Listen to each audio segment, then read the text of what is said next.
So let's work on understanding what is direct speech and what is indirect speech. Okay, in coming classes, I'll be taking this topic because you've been already given the syllabus for preparing for an assessment. So I don't want this to be included in that. Okay, do not have extra burden on your head. So I'm just telling you the basics now, and we'll be going with the actual class on Tuesday. Okay, so let us understand what is reported speech first.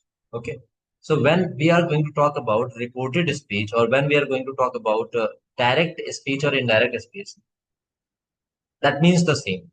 First thing, okay. So there can be two ways to convey a message of a person or the words spoken by a person to the other person.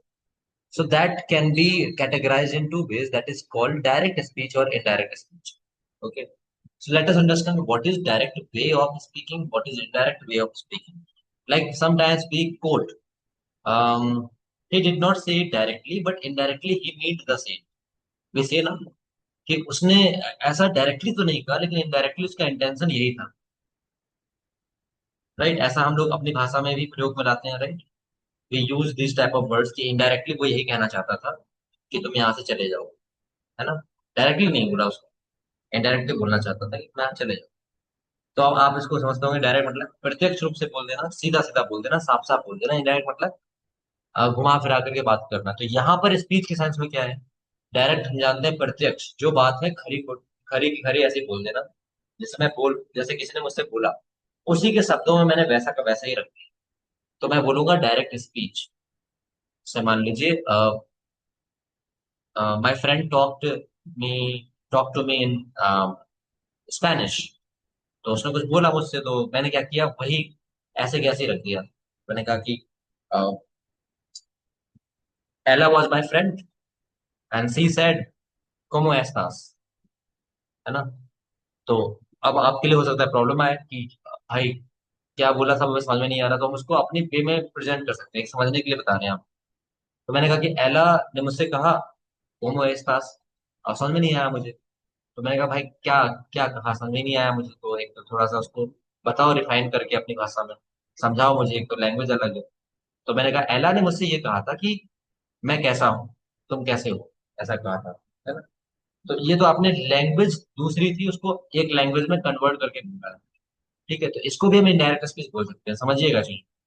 हम कोई ऐसा नहीं कर रहे कि कोई complicated stuff है जो स्कूल से पढ़ाया जाता है कि एक तरह से हम पर्टिकुलरली जो लैंग्वेज पढ़ रहे हैं उसी पर ही फोकस होगा, नहीं।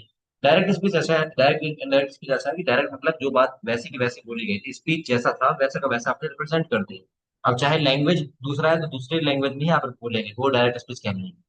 जैसे आपने किसी पर्सन के बोली हुई बात को रिकॉर्ड करके वैसे के वैसे सुना दिया, उसको बोलते हैं direct speech. You have just recorded the voice of someone and you just played it, तो वो क्या है, डायरेक्ट स्पीच ही है। पर अब आपने क्या किया, दूसरे व्यक्ति ने कुछ बोला है और आपने उसकी बात को अपने शब्दों में रख दिया है, चाहे भाषा में परिवर्तन किया हो, लहजे में परिवर्तन किया हो, कुछ भी हो सकता है वो। ठीक है, तो आपने उसे अपने वे में प्रेजेंट किया, तो उसको हम इनडायरेक्ट स्पीच बोलते हैं। जैसे ये वाला एग्जांपल में मैंने कहा एला ने मुझसे कहा था कि तुम कैसे हो, मैंने अपनी भाषा में बोला, है ना?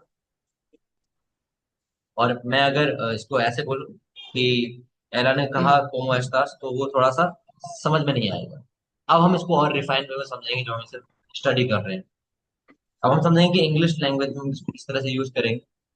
वो तो डिफरेंट लैंग्वेज का कन्वर्जन हो गया, हमने अपनी अपनी भाषा में उसको बताया, तो वो भी इनडायरेक्ट स्पीच ही है। ठीक है। अब क्या एक ही लैंग्वेज में भी हमें जरूरत पड़ेगी डायरेक्ट स्पीच या इनडायरेक्ट स्पीच की? ऑफ कोर्स पड़ेगी।